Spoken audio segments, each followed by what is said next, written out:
Salut, aujourd'hui c'est depuis la voiture que je te parle, je suis à Picton, sur point de reprendre le ferry pour aller sur l'île du Nord. J'ai fait à peu près 720 km pour venir depuis le milieu à peu près de l'île du Sud, mais c'est pas de ça dont j'aimerais te parler du trajet d'hier, celui que j'ai fait entre Bluff et Oamaru dans la région des Catlins. La région des Catlins, c'est la côte est de l'île du Sud, le sud de cette côte est, et c'est vraiment super sympa. Alors il y a plein d'arrêts à faire, il y a plein de trucs à voir. Moi je me suis pas forcément arrêté aux choses les plus connues, et si tu vas dans la région, n'hésite pas à regarder ce qu'il y a à faire, il y a sans doute d'autres choses super sympas à faire.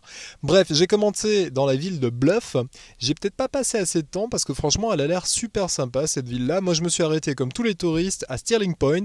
Stirling Point c'est le point le plus au sud de l'île du Sud. Alors en fait il y en a d'autres, et puis chacun se tire un peu la bourre. Ce qui est sûr, c'est que Bluff, c'est l'île de l'île du Sud, la plus au sud de Nouvelle-Zélande, si on exclut Stewart Island que tu as vu l'autre jour.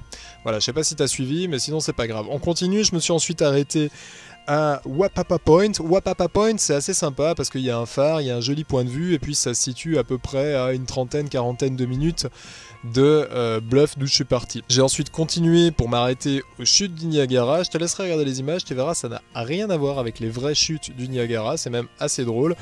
Ensuite, j'ai continué en direction de Corio Bay. Alors ça, je recommande à tout le monde, c'est vraiment super sympa, mais il faut y aller soit le soir à la tombée du soleil, soit le matin avant le lever du soleil, ce que moi j'ai pas fait.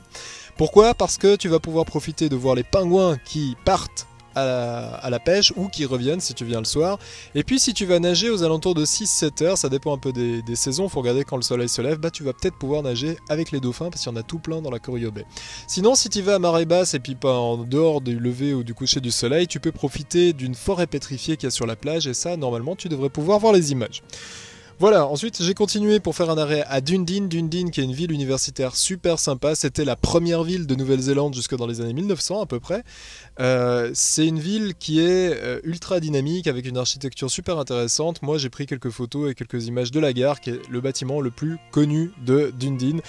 Et puis j'ai fini mon petit périple du côté d'Oamaru, Oamaru que je recommande chaudement parce que c'est à 1 heure au nord de Dunedin et qu'il y a encore 2-3 trucs à faire entre deux, notamment les boulders que tu verras qui sont ces boules rondes posées comme ça en plein milieu de la plage. Et puis tu arrives ensuite à Oamaru, et ce qui est assez intéressant c'est qu'au moment où le soleil se couche à Oamaru, eh ben t'as les pingouins qui traversent la ville pour aller rejoindre leur nid. Alors ça malheureusement, j'ai qu'une image qui est un peu pourrie parce que c'est la nuit, mais franchement si tu vas dans le coin, n'hésite pas, Oamaru c'est un point à faire pour voir les phoques et voir les pingouins qui rentrent le soir. Il y a 2 colonies à voir. C'est super sympa. Voilà, c'est tout pour aujourd'hui. Moi, je suis sur le point de monter sur le ferry pour rejoindre Wellington. Wellington, où je m'arrêterai un petit peu demain, notamment pour aller visiter le musée de la culture maori. Mais ça, c'est pour demain.